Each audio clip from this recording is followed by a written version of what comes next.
Hey y'all, it's late. I have so much on my mind. Here's what this video is about.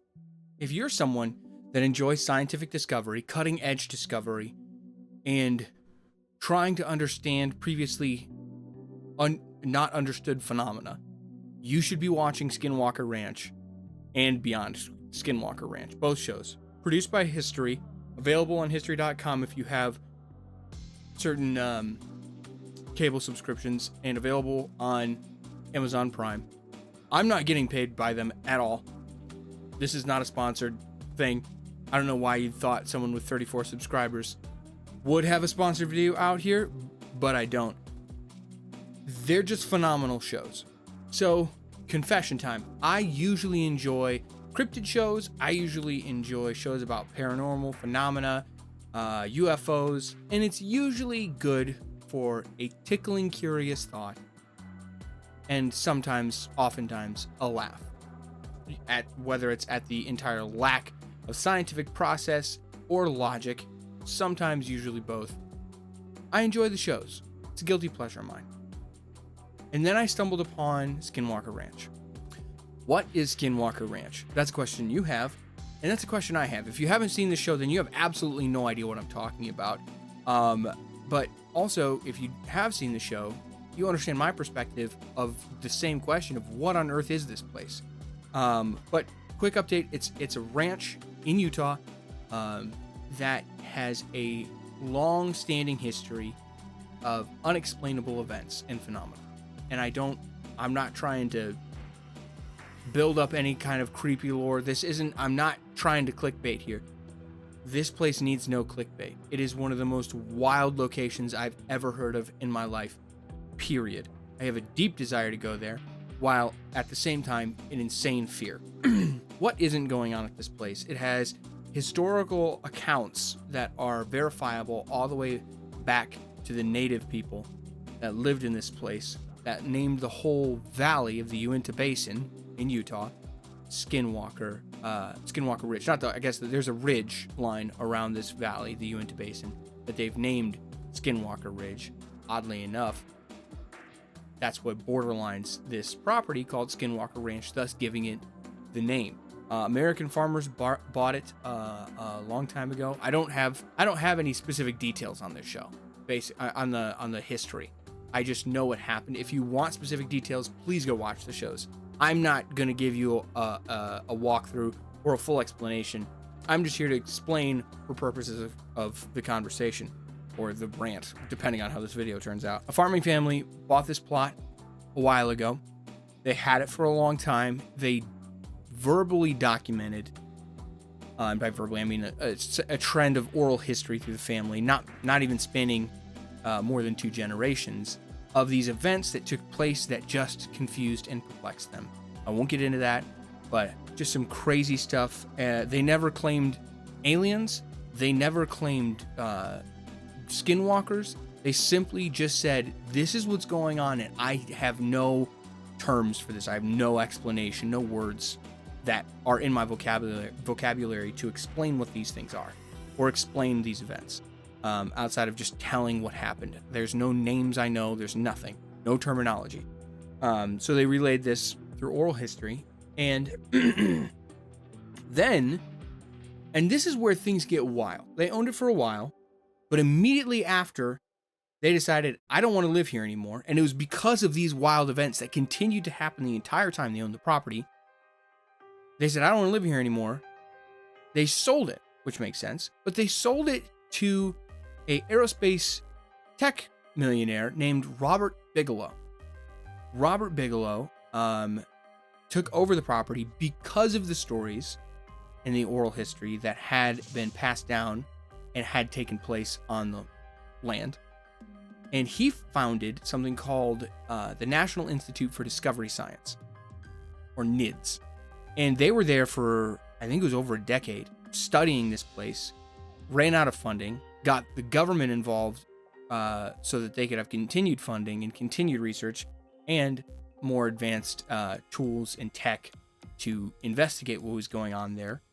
And then they left, leaving nothing but rumors, stories, undocumented, some documented things coming out of the place in just a confusing array. And this plot of land was still talked about as this ghost town, as this crazy place where wild things happened that no one could understand. And when I say wild things in ghost place, and I'm not talking about, oh, they had a couple ghost experiences, or, oh, it was just like cryptids. If you can think of the odd stories, the myths that you've heard growing up, all of them, put them into categories and separate them, this place would entangle every single one of those, and then maybe some you hadn't thought of. The range of claims for this plot of land, since as far back as we have receipts, includes unidentified flying objects, star people, as the natives termed them, aliens, as the more modern people termed them, cattle mutilations, skinwalkers, which is kind of like the natives' term for what they saw. Another word for that we would understand is cryptids, ghosts, paranormal, anything like that, shadow people, portals, things coming out of portals, light anomalies, radiation anomalies where people have been affected by point energy radiation, where it's just highly directed. Doesn't make any sense. Directed radiation, almost in a weaponized format that caused obviously radiation poisoning in a localized spot on more than just one person's body, on multiple different spots on the land. Just these claims keep going and keep going and keep going, and more claims of these things happening poured out of Skinwalker Ranch after NIDS, National Institute for Discovery Science, and Robert Bigelow and the government left the property. Shortly after they left, a real estate mogul, can't remember his name, first name is Brandon, that's all I got, bought the property, again, because of the lore, because of the history, and decided, I'm going to try and investigate this a little bit. And then the more he learned, the more his interest pooled, and the more funds and the more resources he began allocating to the investigation of this place, to the point where he now has a staff that lives there full time.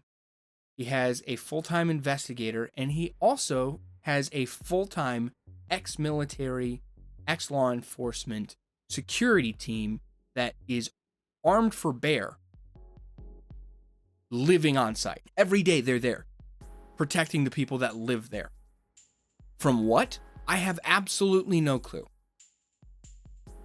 But as I got into this show, I was like, that's an interesting premise. This is a lot of resources to dedicate, because usually you see like paranormal shows or UFO shows, and it's like two people, one film crew, and a very shoestring budget. And that's it. And they drive around the country and they collect stories, and that's all you see. That's all you get. This was something else from the get-go that just completely took me by storm, because there was so much resources and funding brought into the show at the beginning, even for someone of the property owner's monetary status. And at the very beginning, they bring in someone who has taught collegiate aerospace science, who has worked for and with NASA, who has sent rockets out into space, who has this long history of education, aerospace experience, and high-level operation in the field. Not just an enthusiast, not a beginner. He's been in the field for many years, and he has the resume to prove it. They bring him in. They're like, okay, we're not going to tell you what's happening. We're going to tell you, we're not going to tell you what we think is happening. We're going to tell you the details of what's happening. And we're going to let you test whatever you want to do, however you want to do it. Just communicate it, and we'll back you up. Here's our investigator. Here's our security team. And immediately this guy's terribly confused. And I can't blame him to say, like, at all, because he's lived in the world of reality. And these people are kooky duke, funky bunch, talking about portals and radiation coming out of nowhere. And if you dig, the ranch will get angry. So he's automatically confused, completely overwhelmed with the wackadoo things he's hearing. And you watch this show, and he investigates this with the best scientific method he can, with the best tests he can, with the best tools he can, and continuously comes up with a non-explanation. Meaning that there is the stuff he's collecting and the evidence data points are pointing to something, but it's not pointing to anything. It's just continuously pointing to this anomalous phenomena that no one has a name for, that keeps responding almost intelligently to the testing, and it continues to develop in this manner, where I think it's on like 4 seasons now. And now they have what's called Beyond Skinwalker Ranch, where they have a team of an ex-CIA asset